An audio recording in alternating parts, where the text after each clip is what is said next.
Now, TMPers, in case you're wondering, I still dig the Sig GTW Hall of Fame combat handgun.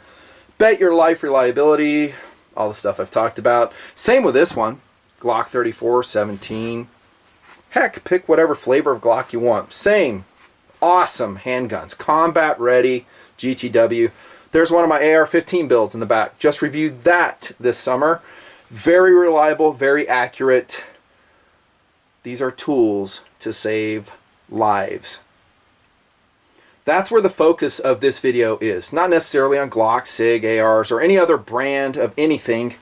It's more on a pretty serious system on how to handle, prepare for a very serious problem. Active shooters. Apparently they're not going anywhere. They're happening with more frequency in the United States, at times around the world.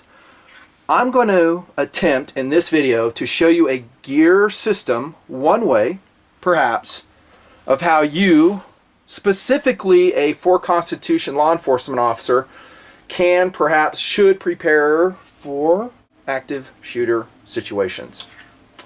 Now, there's so much to talk about. This may or may not be feature length, no promises, but we have to lay down some philosophies, and they are very important when we're talking about active shooter situations. This is the first, and I kind of already said it.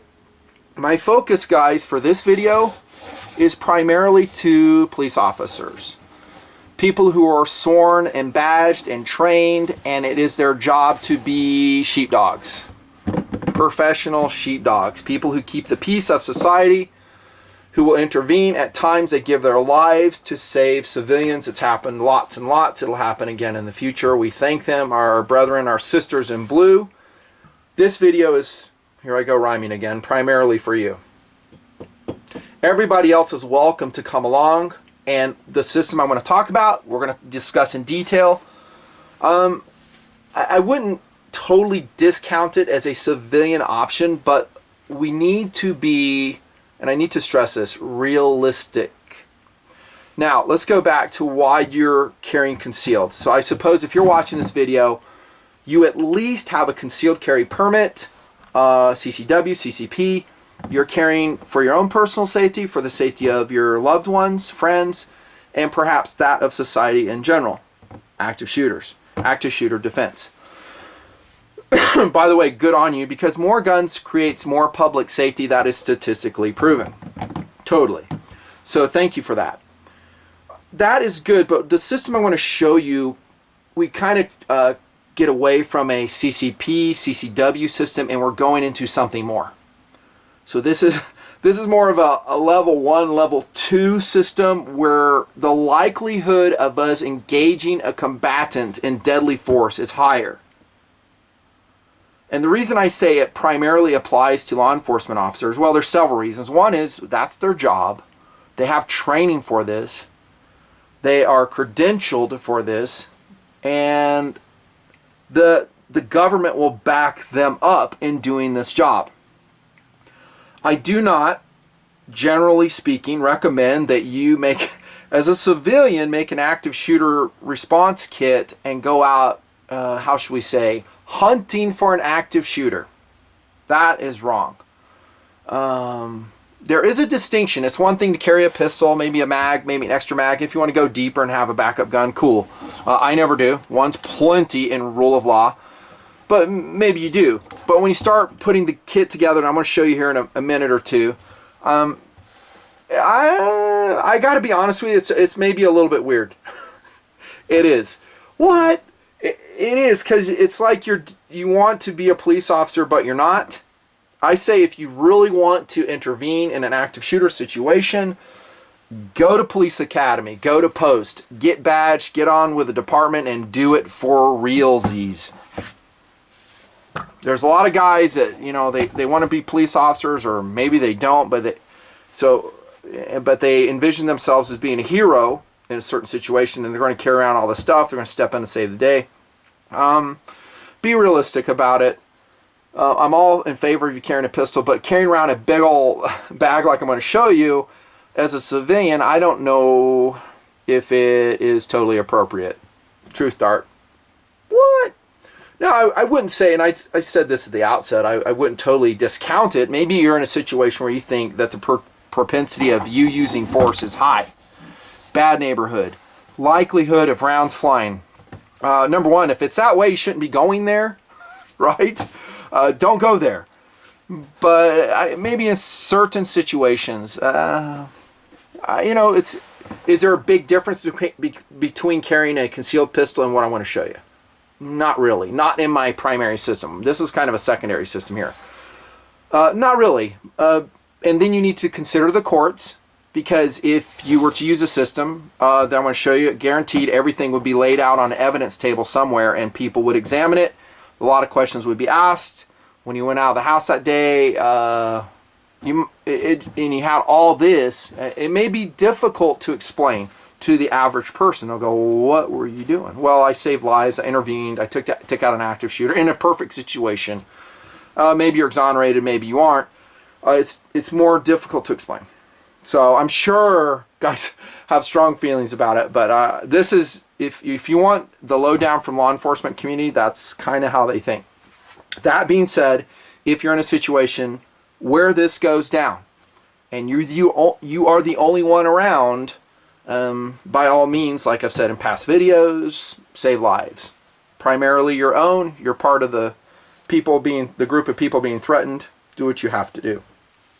That's how I feel, though. I mean, for instance, if you look at me, you do a gear check, I doubt very seriously you'll ever see me carrying around an active shooter response kit.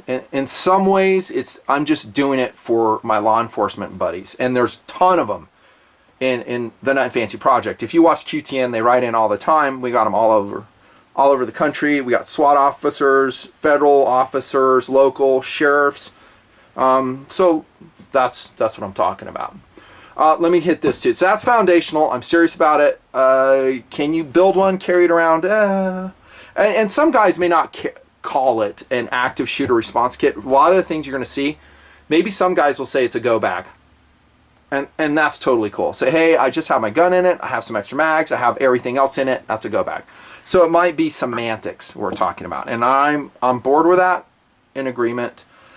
The main issue, before I leave that point, is I don't think as civilians we should go out hunting for active shooters, trying to be John Wayne. I think most reasonable people will agree. That's a cop's job. If no one else is around, again, do what you have to do.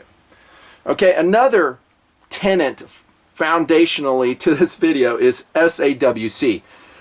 Let's say we're in the theater, Aurora, Colorado. We're an off-duty police officer. Dude stands up, he starts shooting people. What would be the ideal gun for us to have? Probably an AR, if you ask me. A suppressed AR, sighted at about 25 yards, with a can on it with a really bright light, because we can get that into action. It's super precise. You know, 2 rounds, it's over. Pop, pop, pop. You hit your target. They're very accurate. They're much easier to hit with than a pistol. But the problem is SAWC. Okay? Unless we go into martial law, you know, or whatever, police officers do not carry around a tactical carbine on their side. I mean, sometimes they do in Europe, in a lot of third world countries they do, submachine guns, assault rifles, whatever, but not in the United States of America.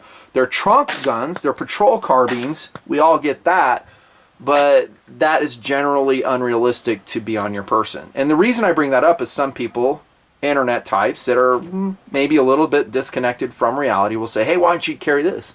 You know, you can put your AR-15 in like a secret racquetball case. Well, it's just not realistic. And another thing is, if the kit is so big and so cumbersome, although mine is pretty much borderline, as you'll see, you probably won't carry it. I think primarily, and this is another foundational thing, what we're going to talk about, Rule 1, Law 1, is to be ready for an active shooter response. What do you need? A gun. So it's easy to say, hey, I built this beautiful kit, it's awesome, but if you do not have it on your person, or at least a gun with an extra mag, preferably 2, you know, what good is it? Those are the foundations of this video. Gear systems video, not a political video, it's just how to handle that very serious problem. So, Police officers, for Constitution police officers, let's talk about the nitty gritty. And I'm going to introduce two bags that I really, really like. I went out hunting for them. I found them on Amazon. I'll have the links below. That's pretty much where I'm getting everything these days. It's just super fast, super easy. And this is just one approach. I'm not going to say it's the end-all way to do anything. It's just an application of logical thinking, what I myself would like to have on my person, most likely as a police officer in an off-duty situation. And I probably should add this, and I didn't say it in the foundational discussion. With these active shooters or active shooting situations happening more frequently, as a police officer, you are really not being paranoid by going out the door with your bag. You know, to the civilians, it's not your job. You know, just have a pistol. That's my opinion. I'm going to stick to it. I do not apologize for that. But police officers, you're a sword and peace officer, and you can choose to go out with this, and the courts will back you up. Everything I'm going to show you, they're going to go, that's awesome. He had all that day, and he made a difference. Is it more difficult to carry? Yes. Is it heavier? Absolutely. But if you get in the habit, maybe one day, in the very slight chance, I hope, you can make a difference. Okay, so that being said, here we go. It's going to be a 511 product, and first up is going to be the 4-banger. And there is the crux of our gear system, right there, dudes. This is an active shooter response kit I built, and we're going to dig in and look first at the bag, because I'm really impressed with both of these bags. I have a 2-banger over here. We'll briefly look at that. First up, I don't think they're expensive at all. The quality of materials is outstanding. 511 has really come along in the last probably 5 years. If you go back to early TMP videos, I criticized them for the wrong colors. They've totally corrected that. Their colors are perfect. I did choose this one, speaking of colors, in OD. A lot of people will call this Ranger Green, and I really like it. It's a lighter color, but they also have it in black. I think FDE. Their colors are perfect. Their stitching's excellent, and they have a very cutting-edge philosophy. I'm very happy with what they're doing. Going back to colors super quick, though, let's talk about stealth. Probably another important foundational concept of being ready for an active shooter. Do you want to be known as a cop when you're carrying this around? It may be hard not to, because how many people carry a system like this that you've ever seen? If I see someone carrying like this, I will immediately say to myself, that guy is packing. One way you might be able to mitigate that to some degree is go with a darker color, maybe a bright color. Maybe and I don't know if 511 makes it. I didn't really check. If they do, I'll show it. I don't think so. I think it's just in basic colors. Black is an all-purpose color. There are a lot of people that use shoulder bags, though, and so you have more of a chance of blending in. And that's what this is. This is basically a shoulder bag with a stabilizing strap. So it'll go over the shoulder, like so. I took the pad off of it, so it comes with a pad. I don't really think that's necessary with the loadout that I have, but if you like it, run it. And there's your going around your waist or your shoulder blade stabilizing strap, which works. I have carried around and it works pretty good. Stealth. There's certain things I have on this which kind of scream LE. I have an antenna poking out. Anytime people see Molly on the side, they're going to think tactical, military. If any other cop is in the area, if they see Molly, if they see this color, they are probably watching you very closely. And it's just what they do. I mean, they you know, it doesn't mean you pose a threat, but they're going to say, hey, well, that's different. And by the way the bag carries, they're going to be able to tell there's weight in it, which means there's probably a gun in it. These guys aren't dumb. So, if you do decide to carry it as you know, a law-abiding, responsible civilian, I mean, rock on. You're permitted. Nothing in this bag would be illegal at all in most jurisdictions. I don't know. Stealth, though. Another concept. If you respond to an active shooter situation, police officer, you know this, your department tells you all the time, you have to somehow identify yourself as a good guy. You would take off your TMP patch. I'm just kidding. I just put that on there for decoration. And you would deploy your huge police banner. There's all types of kits. There's some that have an integrated. Some you'll pull out and you'll actually pull it over your neck and it says police on it. That's what you want. Now, I could have integrated a banner into this bag and somehow maybe sew another Velcro and then it's on there. Would I do that in the heat of battle? I don't know. Somehow, some way though, they have to know that you're a police officer. Badge around the neck, credentials showing, but the louder, the better. Civilians, we've talked about that in some philosophy videos. Being misidentified as the active shooter is a bad thing, which, like I said, we've talked about it. I'll just leave it at that. It sucks to get shot when you're the good guy. Back to the bag though. 500 denier Cordura, YKK zippers, paracord more or less, zipper pulls. I just love the construction of the bag. Ventilated back. There's an additional compartment back here. This is super cool. This is a stabilizing strap that is attached to the front of the bag, so when I really load it down, which it is now, I cinch it up, and what it does is it draws together these two panels. So from here to here, it's kind of like someone pinching it, so it doesn't flop around. That's awesome. Love it. 1, 2, 3, 4 AR or whatever magazine you can fit in there, pouches. Now, if we look inside, I'm going to show, well, that I'm not carrying. This is not configured for tactical carbine because, like I said at the outset, I don't think that's a, let me say this, a primary active shooter response kit. If you want to have one in your trunk, that's a little bit different. So maybe you have your tactical carbine, and I'm going to show you that this is configured that way. That's totally different. So it wouldn't be on your person all the time. You just have your pistol. That's another approach to the system, totally valid. But in mine, I don't have AR mags right now. I do have restraints ready to go. And back here, this is the attachment of my holster. That was a custom thing I did. I'm going to show you the holster here in just a second. So I have 2 nuts right here ground down that will attach a Phobos light capable holster for a Glock. That's what's inside. And then I have zip tied through a plastic reinforcement plate, all custom by me, right here in the bottom. You'll see why here in a second. On the back, I have contents. This is a very important part, I think, to an active shooter response kit of a level 1 plus first aid kit. Ta-da! Some tampons. Yep, embrace it. Major blood. So this is when people are bleeding, have a way to stop it. I'm a first responder probably. In an ideal world, we can neutralize, stop the active shooter, and then we can start rendering aid to people who are hurt or dying.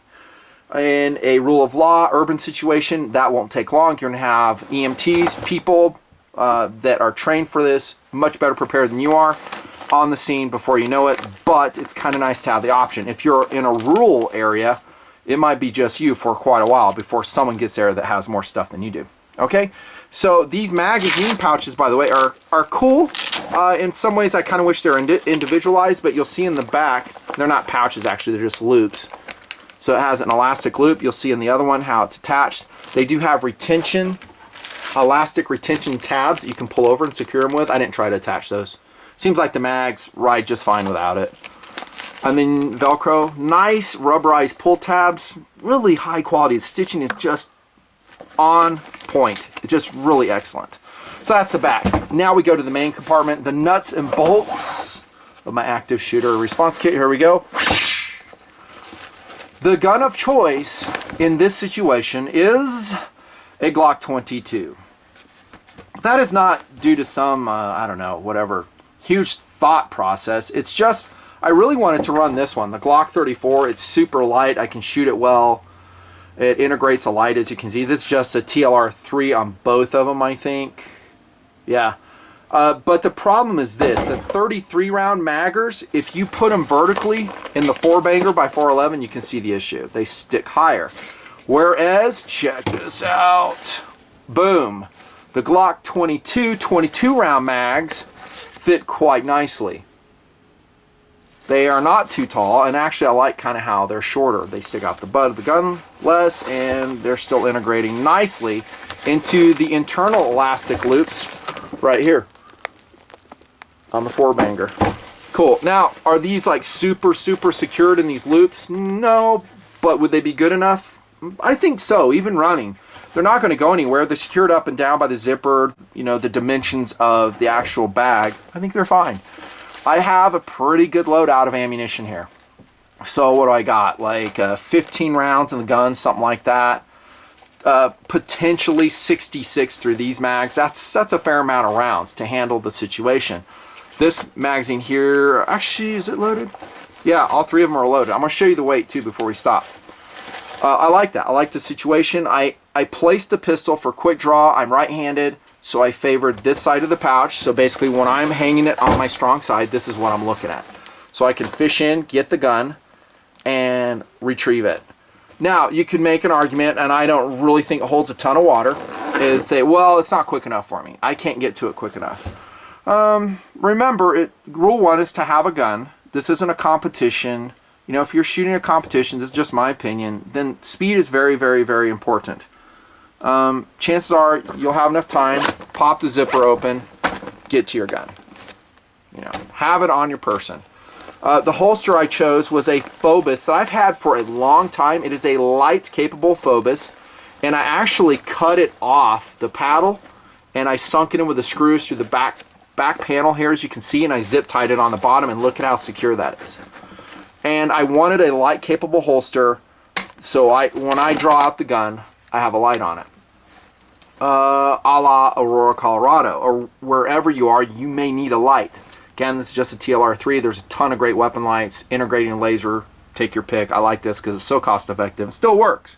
Out to 25 yards, you can make a hit, no problem.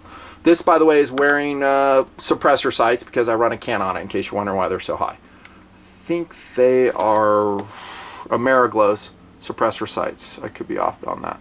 I think they are. Good trit sights. Are they too high for this application? Probably. You know, going into the holster, I'd probably take them off or change it, but this is just this is only 22 we have in stock, so I'm showing it to you. Reholstering in this, doable, not super quick because I got a weapon light on it, so I kind of got to push it and wiggle it in, and then there is a muzzle stud on this particular Phobos holster. Okay? Works though. Fastest draw in the West? No, not really. But will it work? Absolutely. My non-lethal, I should say less than lethal, option is going to be an ASP aluminum police baton. Love these things. Love the ASP police batons.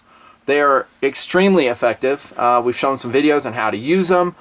Will they bend under hard use? Yeah, they probably will. You might think of them as disposable, but they beat the heck out of a steel option, and you will leave that at home. They're very compact. It's fitting in an elastic right here. And it's a great way to handle a situation. Maybe you are not presented with an active shooter situation in that bad day you're going to have, and maybe this will handle it. Talking to police officers, your department will have a policy on this. You'll have to be trained with it. They'll have to sign off on it. Can you use it off duty? I don't know what your department policy is. It just differs. Now, jamming here and taking up space is also part of the level 1 kit. It came out of this one, by the way, right here. And there's a few other things in there I didn't integrate. Maybe you can see them, like a tourniquet. What is this? A mask. I didn't put them in there. This will not fit into here, not in the 4-banger. It just makes it too big. And rule 1 is getting to that gun. So I actually had this folded over. So when I reach in, I have fewer interferences to really get to the gun. Because we're talking active shooters, this is primary. The weapon that will save people's lives, the thing that will stop the active shooting situation is always going to be the gun. And that's just the way it plays out. What do we have here? So, and I've done a different video on it. More blood bandage stuff. Always label them. Always check your level 1 kits. Level 2 if you built them over the years, and make sure they're current. Pull that out, and then I have some swabs, some meds, Steri-strips, and other stuff. Remember, you're going to have responders on scene that will take care of injuries a lot quicker than you can, but we have something to take care of it. You could run it like this, so you don't have a level 1 at all, that it's all guns, comms, less than lethal. That looks pretty cool, by the way, if you ask me. And it does, this 4-banger by 511 is excellent. It does have a back panel of Velcro, and there are a ton of accessories out, and I'll put some links to some that I like that you can integrate a pistol with. You can integrate more magazines. There's some that have a radio pouch. I just didn't have them on my person today or with me.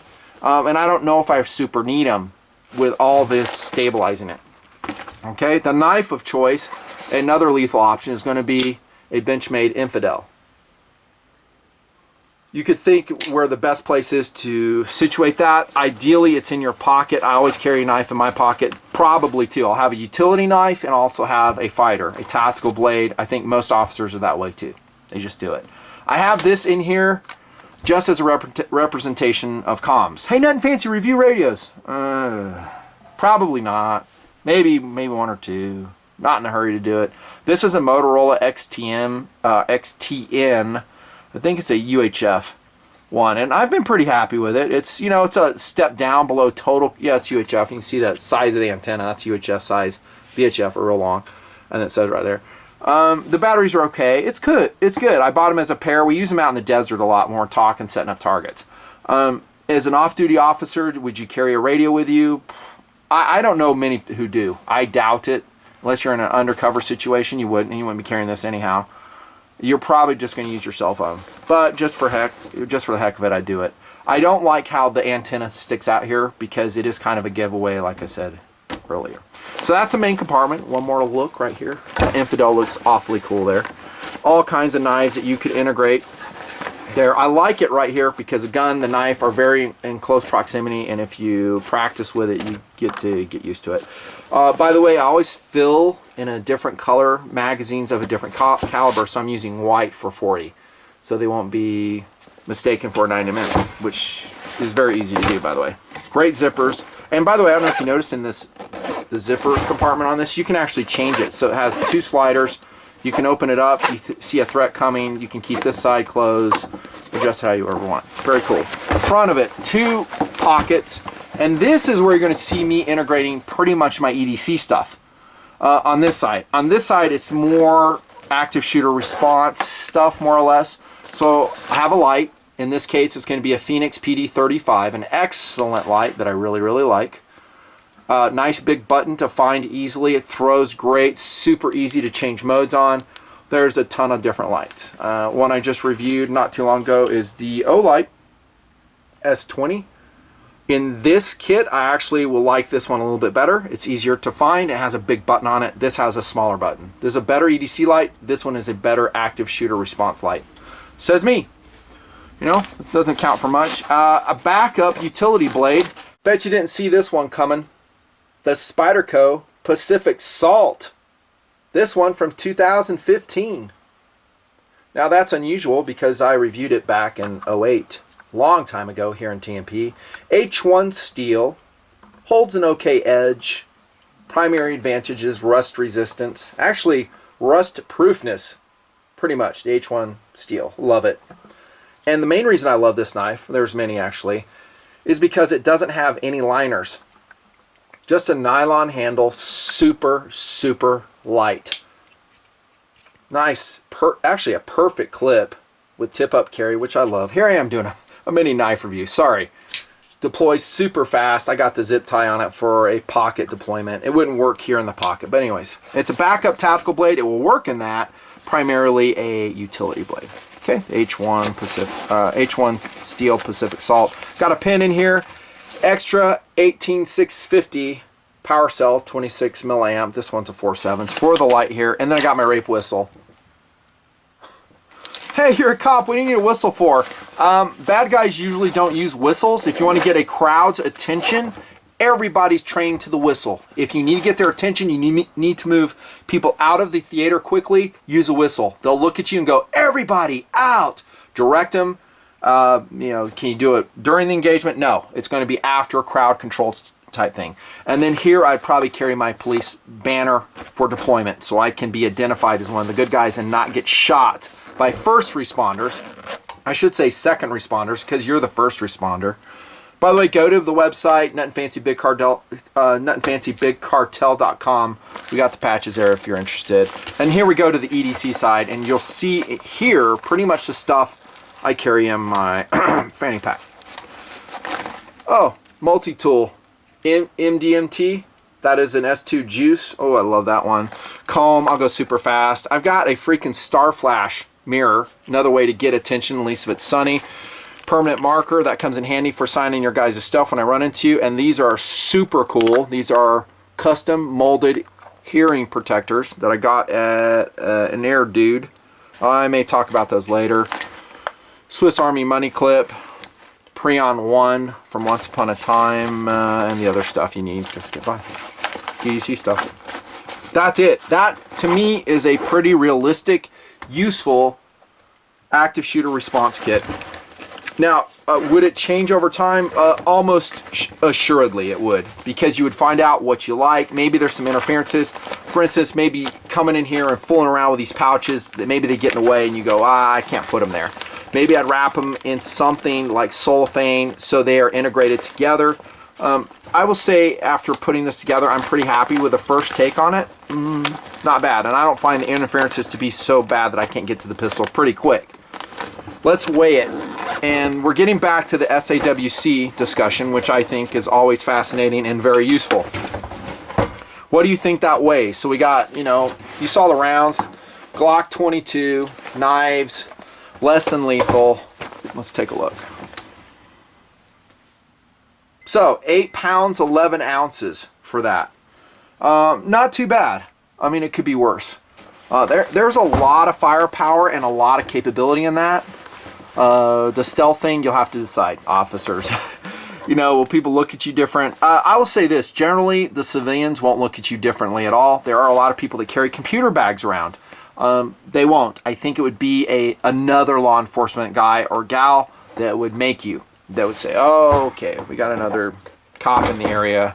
I doubt very seriously an active shooter would use this, a pretty advanced system like this. I just don't think so. But incidentally, they had an active shooter a conference here in Salt Lake City a while back, and I saw a lot of officers carrying bags similar to this. So I think a lot of them are already doing it. Of course, when you're going to an active shooter conference, you want to look cool, so you got to take your bag, no doubt. Here is the Banger 2, and I left the tag on it for you. 511, and you can take a look inside right there. It's going to have a lot of the same features. It is obviously smaller. It has molly on the ends, which, by the way, I doubt I would ever use in a civilian carry situation. I should say an off-duty carry situation. If I'm running at the range, a course where I'm really, or somewhere like a WROL situation, I don't care what the appearance is. I don't care about stealth as much. I may run like a magazine carrier on the ends of this. Maybe. Same great color, same great stitching. Here's the front compartment. I got nothing in this one. So you can see it right there. Cool. Is this the only option, the 511? No. I'm sure there's a ton of bags you could adapt for this use, for this purpose. I have no doubt at all. Now, I did talk about the AR-15. Let's get this one out of the way. And how that, or, you know, whatever. What else do I have here? I have an SU-16 over here, but I'm not going to grab it. You get the idea. Any great tactical carbine that's short in overall length. This one is. Look how short this is. I named it kind of like the submachine gun AR. It has a Troy PDW stock on it. Alpha rail, which is good. I've paired this with just 2 mags. So now we're looking at kind of an AR-15 grab and go active shooter response. And you can use that 4-banger over there. So you have 4 mags as a response, maybe a pistol, and it's in your trunk. The problem, like I said, is that it happens so quickly. If you're in the movie theater, for instance, you're not going to run to your car and grab this out and, you know, do some good with it. It has to be immediate. That's why I like that version with a Glock in it. It is a pistol. Pistols aren't perfect. We use them to fight our way to that. I get it.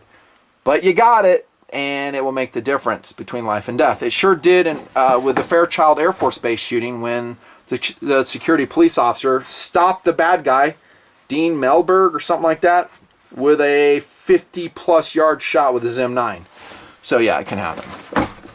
He had to shoot a couple times before it connected, but he did connect.